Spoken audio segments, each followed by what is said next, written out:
Assalamualaikum warahmatullahi wabarakatuh.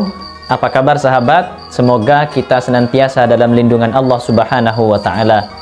Baik, kali ini saya akan sharing mengenai salah satu solusi ketika kita sedang dihadapi dengan kebutuhan yang begitu mendesak sahabat. Namun sebelumnya, yang belum subscribe silahkan subscribe ke channel ini untuk ikut berpartisipasi dalam mensyiarkan Islam melalui channel HN Official ini. Nah sahabat, kita ketahui masalah manusia itu bermacam-macam sahabat. Ada yang masalah keluarga, ada yang masalah sosial, dan umumnya yaitu masalah ekonomi sahabat. Nah, ketika sudah berbicara tentang masalah ekonomi ini, maka kita tidak berbicara tentang besar kecilnya sahabat. Contohnya seperti hutang misalkan, atau kebutuhan-kebutuhan yang lain seperti membayar iuran anak-anak kita misalkan, membayar SPP anak-anak kita misalkan. Nah, hal-hal seperti ini itu bukan masalah besar kecilnya sahabat. Ada seseorang yang punya tanggungan ratusan juta misalkan, yang punya hutang miliaran bahkan, tapi ketika ada pemasukan, ada income yang bisa untuk membayarnya, maka hutang yang miliaran ini adalah sedikit bagi dia. Tapi ada sebagian yang punya tanggungan hanya beberapa juta saja, atau bahkan beberapa ratus ribu saja, atau kebutuhannya hanya ratusan ribu saja. Tapi ketika tidak ada solusi, ketika tidak ada income sama sekali, maka yang nominalnya kecil ini sahabat, justru ini yang adalah berat bagi dia. Karena itu, masalah itu bukan masalah besar atau kecilnya sahabat, tapi ketika tidak menemukan solusi, maka disitulah ujian terberat bagi yang menanggung masalah ini sahabat. Karena ini berbanding lurus dengan kesenangan manusia. Manusia itu bukan karena kaya kemudian dia paling senang, paling bahagia, bukan sahabat. Kemudian bukan karena miskin, tidak punya apa-apa kemudian dirasa tidak bahagia, tidak sahabat. Karena mau tidak mau, ukuran kesusahan, ukuran kebahagiaan itu tetap seperti lingkaran yang nominalnya itu 360 derajat. Ada seseorang yang misalkan pekerjaannya hanya buruh tani. Kalau makan pagi itu makan di pinggir sawah, cucinya diselokan di sawah-sawah itu. Tapi dia makan dengan lahap, diberi kenikmatan oleh Allah Subhanahu wa Ta'ala, maka dia telah merasakan kebahagiaan. Ada sebagian orang yang kaya raya. Ini yang saya ceritakan sama-sama orang baiknya sahabat ya. Kita tidak membahas orang-orang yang dalam tanda kutip kurang baik menurut syariat Islam. Ada seorang Islam muslim yang baik, yang dia itu bisa merasakan nikmatnya makan kalau berada di restoran yang mewah misalkan, dengan disajikan makanan-makanan yang mewah dan yang menyajikan chef-chef yang memang sudah luar biasa bakatnya di bidang memasak. Kemudian dia makan dan merasa nikmat juga. Maka kenikmatan antara sang kaya dan yang miskin sebenarnya sama sahabat. Sama-sama 360 derajat. Nah, begitu juga masalah kita sahabat. Karena itu sebenarnya masalah itu bukan masalah besar kecilnya. Begitupun dengan hutang, bukan masalah nominalnya besar atau kecil. Tapi ketika tidak menemukan solusi, maka disitulah ujian terberat bagi kita.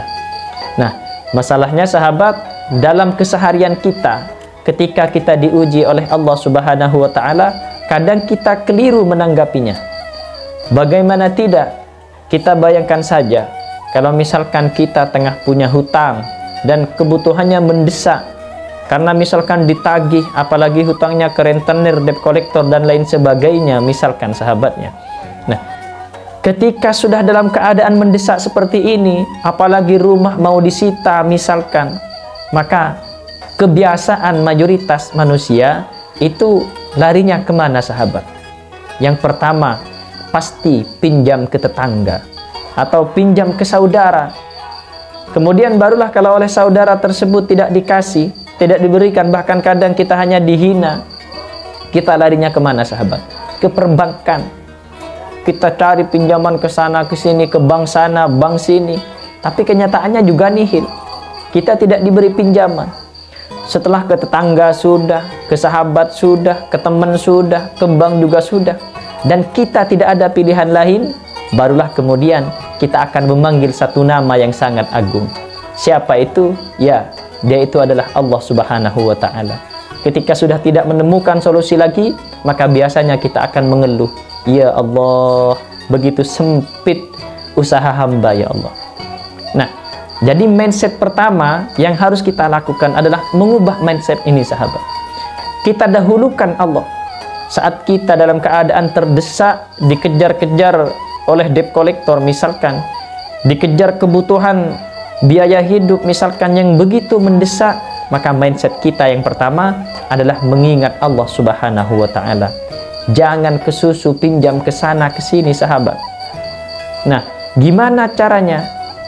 Kalau kita misalkan dalam keadaan sangat mendesak, dalam keadaan begitu terburu-buru, sedangkan kebutuhan sangat besar, maka ini insya Allah ada amalan, lebih tepatnya ada sholawat yang kalau dibaca sekali duduk dengan satu tujuan dan kebutuhannya itu mendesak, kebutuhannya memang sangat-sangat mendesak, maka insya Allah sholawat ini akan sangat mujarab untuk membantu kita, sahabat.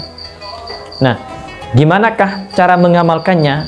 Satu, kita kalau misalkan sedang dikejar-kejar hutang agar cepat lunas misalkan, dan kebutuhannya sangat mendesak, karena ini memang babnya bab materi, maka bangunlah tengah malam, sahabat. Bangunlah di atas jam 12 malam. Apa yang perlu kita lakukan? Yang pertama adalah sholat hajat, sahabat. Sholat hajat sebanyak 4 rakaat. Terserah caranya seperti apa, yang penting sholatnya 4 rakaat dengan tujuan untuk meminta pertolongan kepada Allah atas kebutuhan kita ini. Kemudian sahabat, setelah sholat hajat, maka apa yang perlu kita lakukan berikutnya? Yang perlu kita lakukan adalah bertawassul kepada Rasulullah, kepada Syekh Abdul Qadir Sultanul Aulia, dan para sesepuh bini sepuh kita yang telah mendahului kita, sahabat. Yang ini bebas juga, terserah. Kalau Anda misalkan biasa bertawassul dengan cara seperti ini, terserah. Yang penting bertawassul dulu. Dan yang ketiga, sahabat, yaitu membaca istighfar. Berapa bacaan istighfarnya? Minimal 400 kali, sahabat, atau maksimal 1000 kali. Karena di waktu tengah malam ini yang paling mujarab adalah baca istighfar. Kata Allah di dalam Al-Quran, wabil asharihum yastaghfirun, dan di waktu sahur maka beristighfarlah kalian, meminta ampunlah kalian kepada Allah Subhanahu wa Ta'ala. Ini hal yang pertama.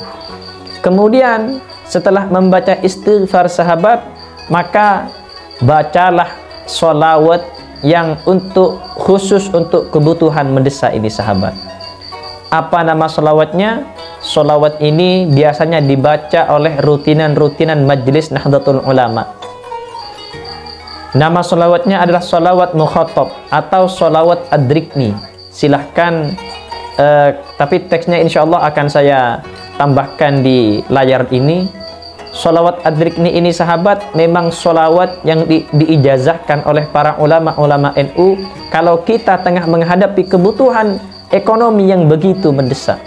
Gimana bunyi sholawatnya? Bismillahirrahmanirrahim. Allahumma salli ala sayyidina Muhammadin qad daqat hilati adrikni ya Allah ya Rasulullah. Allahumma ya Allah, salli ala sayyidina Muhammadin, limpahkanlah rahmat kepada junjungan kita Nabi Muhammad sallallahu alaihi wasallam. Qad daqat hilati, sungguh sempit upayaku ya Allah.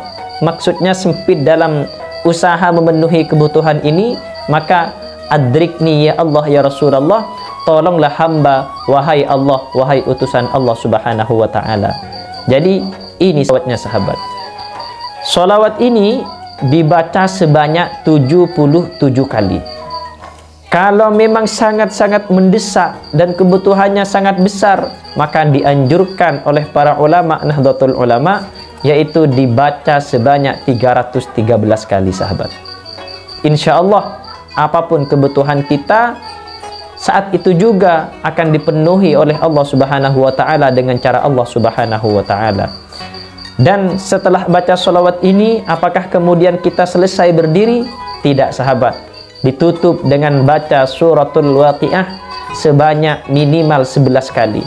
Atau kalau memang ingin sangat-sangat kontan, maka bacalah sebanyak 41 kali dengan 1 kali duduk. Dan yang terakhir ditutup dengan doa suratul Waqiah, yaitu yang berbunyi, Allahumma inni as'aluka bihaqqi suratil Waqiah antu yassira li rizqi kama yassartahu likatsirin min khalqika ya rabbal alamin. Ya Allah, dengan fadilah, dengan kehakan, dengan kebenaran surat Fatihah, surat Waqiah ini, maka mudahkanlah rizki hamba ya Allah, sebagaimana Engkau memudahkan rizki pada hamba-hambamu yang lain. Jadi ini sahabat, pertama yaitu sholat hajat 4 rakaat, kemudian dilanjut dengan istighfar 400 maksimal 1000, dan baca sholawat ad-drikni 77 maksimal 313, dan ditutup dengan surah Al-Waqiah sekaligus doanya sebanyak 41 atau minimal 11 kali sahabat. Itu saja, insya Allah kalau itu kita kerjakan, mindset rubah, kedepankan Allah Subhanahu wa taala, baru kemudian ikhtiar ke sesama manusia. Insya Allah ini akan sangat membantu, dan kebutuhan kita tidak akan sampai kita untuk bersusah payah meminta bantuan kepada manusia kalau kita mengedepankan Allah Subhanahu wa taala.